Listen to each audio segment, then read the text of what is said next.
मनसे अध्यक्ष राज ठाकरेंचा अंबरनाथ दौरा आहे। पदाधिकारी आणि कार्यकर्त्यांची आढावा बैठक सुद्धा या दौऱ्याअंतर्गत होईल। आगामी निवडणुकांसंदर्भात ही महत्त्वाची बैठक मानली जाते। विद्यार्थी सेनेच्या कार्यालयाचं देखील ते लोकार्पण करतील। या सगळ्याविषयी अधिक माहिती घेण्याकरता थेट जाऊया आपल्या प्रतिनिधी भाग्यश्री प्रधान आचार्य यांच्याकडे। भाग्यश्री, काय अधिक माहिती या सगळ्या संदर्भात? म्हटलं जात होतं साधारणतः 7:30 ते 7:45च्या दरम्यान राज ठाकरे यांचा ताफा अंबरनाथ डोंबिवलीच्या दिशेने निघेल। काय सध्या परिस्थिती?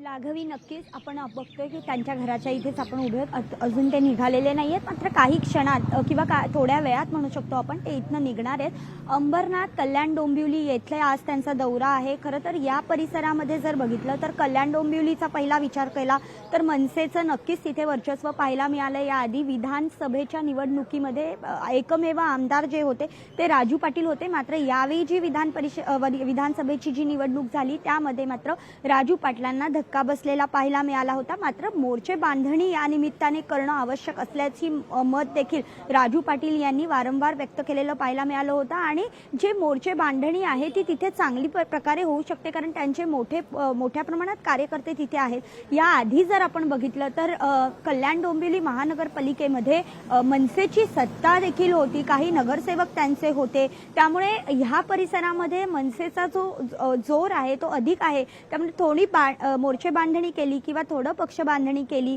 विद्यार्थ्यांची किंवा तिथल्या कार्यकर्त्यांची, पदाधिकाऱ्यांची जर राजसाहेबांनी स्वतः येऊन चर्चा केली तर नक्कीच त्याचा फायदा होईल असं मत राजू पाटलांनी देखील अनेक वेळेला व्यक्त केलेलं होतं। आणि त्यानुसार आपण बघतोय की आज स्वतः राज ठाकरे जे आहे ते कल्याण डोंबिवलीच्या दौऱ्यावर असल्याचं पाहायला मिळतंय। आणि याचबरोबर ते अंबरनाथ मध्ये देखील जाणार आहेत। जसं कल्याण डोंबिवलीमध्ये मनसेचे कार्यकर्ते मोठ्या प्रमाणात आहेत, त्याचप्रमाणे अंबरनाथमध्ये देखील मनसेचे कार्यकर्ते मोठ्या प्रमाणात आहेत। त्यामुळे पक्ष बांधणीसाठी आजचा जो त्यांचा दौरा आहे तो अत्यंत महत्त्वाचा मानला जातोय। आता जर बघितलं तर अजून ते निघाले नाहीयेत, काही क्षणात थोड्या वेळात ते इथनं निघतील आणि ते थेट अंबरनाथ आणि कल्याण डोंबिवलीकडे रवाना होतील। खरं तर आणखीन एक महत्त्वाची गोष्ट यामध्ये जर बघितली तर आहे की ज्या पद्धतीने राजू पाटील यांना तिथे धक्का बसलाय त्या पद्धतीने आता तिथे आणखीन मोठ बांधणं गरजेचं आहे। महापालिका निवडणुका तोंडावर येत आहेत, जर एकत्र केलं नाही त्या लोकांना किंवा कार्यकर्त्यांना तर त्याचा फटका जो आहे तो बसू शकतो, याचा अंदाज जो आहे तो राज ठाकरेंना आहे।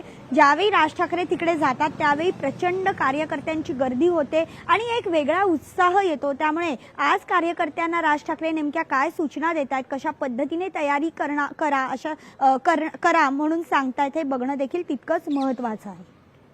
अगदी भाग्यश्री, तुर्तास धन्यवाद तुम्ही दिलेल्या एकूणाच्या सविस्तर माहिती करता। लोकशाही मराठी ऐका, पहा, जागरूक रहा।